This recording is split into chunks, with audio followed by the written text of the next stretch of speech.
Welcome to DJ's True Crime and Mysteries. Make sure you like, share, and subscribe. Let's get into tonight's story. It's a doozy. If you are a church goer, when you go to church, you probably feel safe. You probably feel that you're amongst other people that have the same values and ideas, faith that you do. And for Missy Bevers, the morning she entered the church, I am sure she felt safe and that she was going to be amongst people that felt just like her. Unfortunately, Missy was very, very wrong. At 3:50 in the morning, church security camera turns on.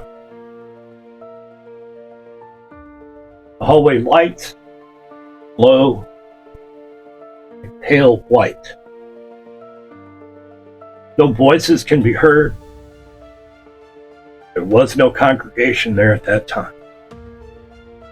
And no service was scheduled for that day. And then someone walks into the frame. They're dressed like the police, complete with helmet, vest, gloves, but they carry a hammer. That's right, you heard me right. Carried a hammer. They open doors slowly, one after another. Not searching, not stealing, just waiting. See, 16 minutes later, a woman unlocks the front entrance. She walks toward the hallway, unknowingly walking right towards the person waiting for her. As I said before, she believed that she was very safe. She was in a very safe environment. She was really, really wrong. Midlothian, Texas, April 18th, 2016. Harry Missy Bevers was not the type of person people forgot meeting. She remembered names, birthdays, even injuries. She'd ask about your kids, even if you had only told her once, months earlier. She ran Camp Gladiator fitness classes, and they felt less like workouts and more like a community. People woke up at 4:30 a.m. willingly, because Missy would be there smiling when they arrived. Every Monday, she ran an early morning class inside Creekside Church of Christ. You see, the building allowed indoor sessions when Texas storms begin to roll through. And that week, storms were very prevalent. Heavy rain, wind, lightning, thunder, everything that a Texas storm can leash out. Thunderstorms moved across Ellis County overnight. Heavy rain, wind pushing across empty parking lot, streetlights reflecting in puddles. It was the kind of morning where most people would cancel. Missy never canceled, and she didn't that morning. At 4:16 a.m., she texted a participant, "Rain or shine, we are still on." Because she always showed up. 3:50 a.m., 50 minutes before class, church cameras recorded movement. There was a figure in police tactical gear, and they entered the church. There was no forced entry on camera. They were already inside. And what they did next changed the entire investigation. They wandered, opened classroom doors, looked through small window panes, and they tapped glass with a hammer. They weren't there to steal, weren't searching. They were just killing time. Police would later determine this was not a burglary. The burglars move fast, and they avoid cameras, and they grab valuables. This person moved extremely calmly, almost casually.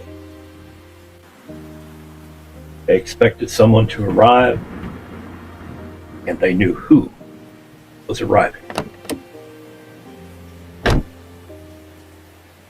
Missy had left home that morning around 4:20 a.m. Her husband Brandon was out of state on a fishing trip, and that was later verified complete. So she drove alone through the rain. She arrived at the church around 4:35 a.m. Surveillance from a nearby business captured her truck pulling into the church parking lot.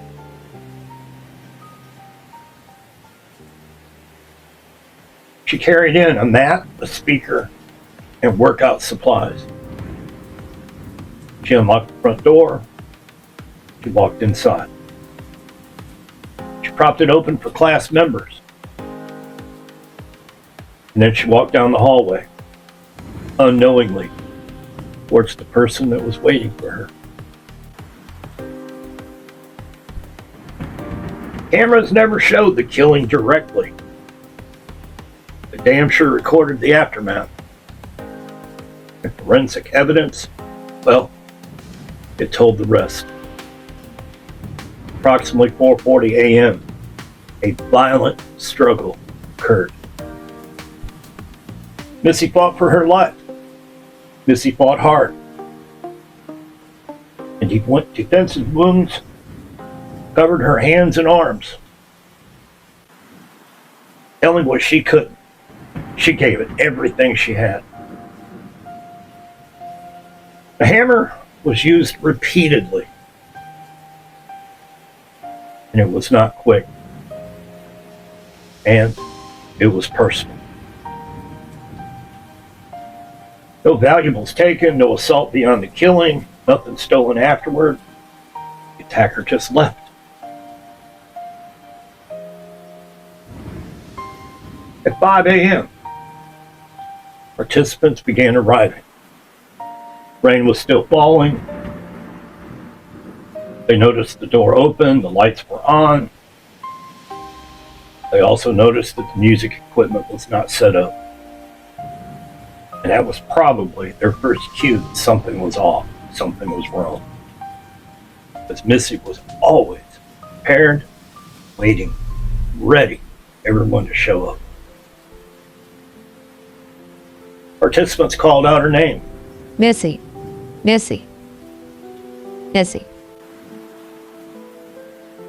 And they got no answer. One person did walk farther inside. And they found her. Emergency responders arrived quickly. She was already gone. When police reviewed the footage, the case changed drastically and immediately. All because of one detail: the walk. See, this person had a very distinct, unmistakable walk. The feet angled outward, a slow rolling step, and the right leg slightly different stride. Unmistakable. Biomechanical experts studied it.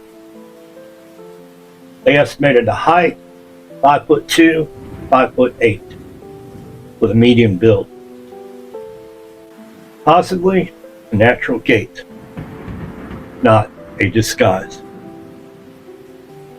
Meaning, someone who knew the killer could recognize them instantly. So why did they wear police gear? Well, investigators believed it gave the attacker seconds of hesitation. If Missy saw a burglar, she's going to run, or at least attempt to. But she sees a police officer, she's going to approach. Those seconds allow distance to close. And once close, escape became very, very unlikely.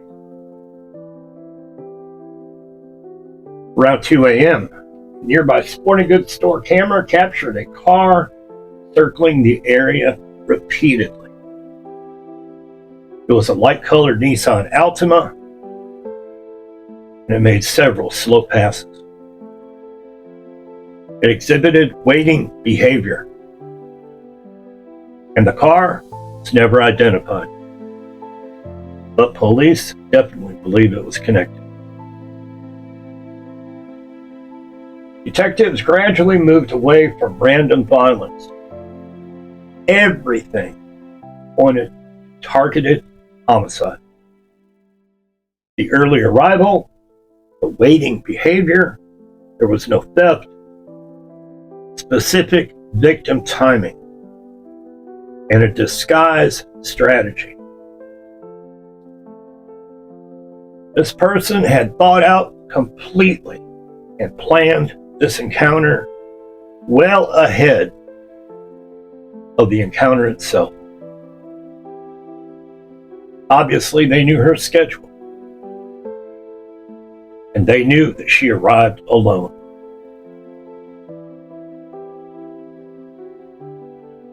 Just a little bit of my personal thought on that. This was definitely somebody that Missy knew. And at 5'2" to 5'8", I personally feel that it was a woman. The most disturbing fact after the killing was that the person did not run. Unbelievably, they walked out calmly at the exact same pace they used when they entered, because they believed they could never, ever be recognized. That confidence, well, still haunts investigators to this day.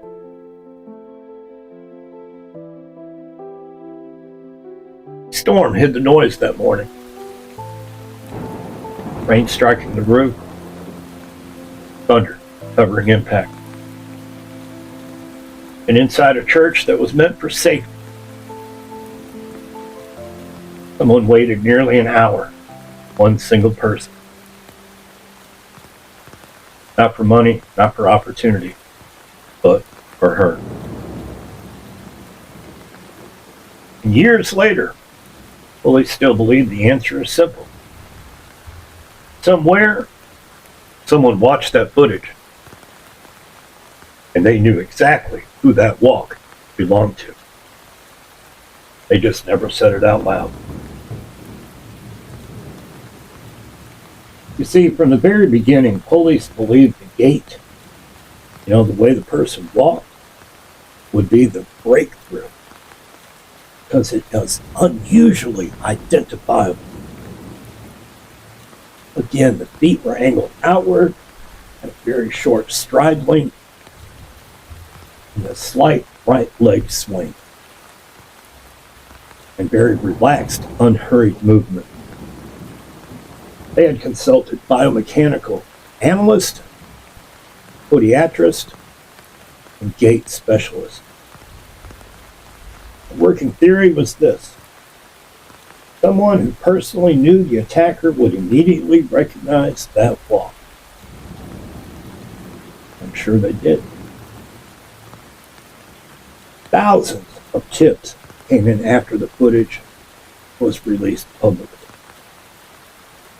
People reported coworkers, relatives, ex-partners, even their neighbors.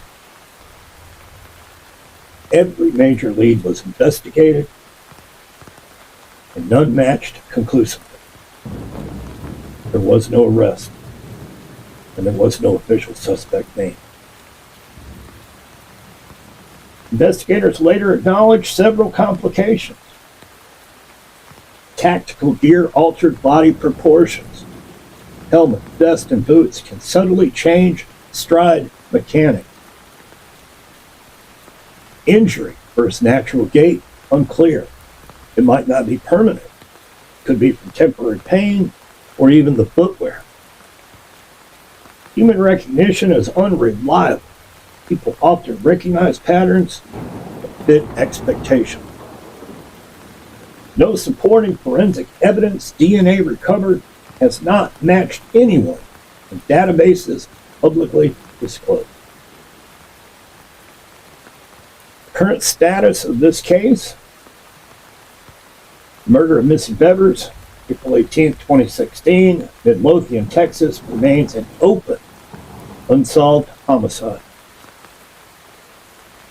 Police still periodically request tips specifically about anyone whose walk matches the video, especially someone who suddenly changed routine, moved away, or discarded gear after April 2016.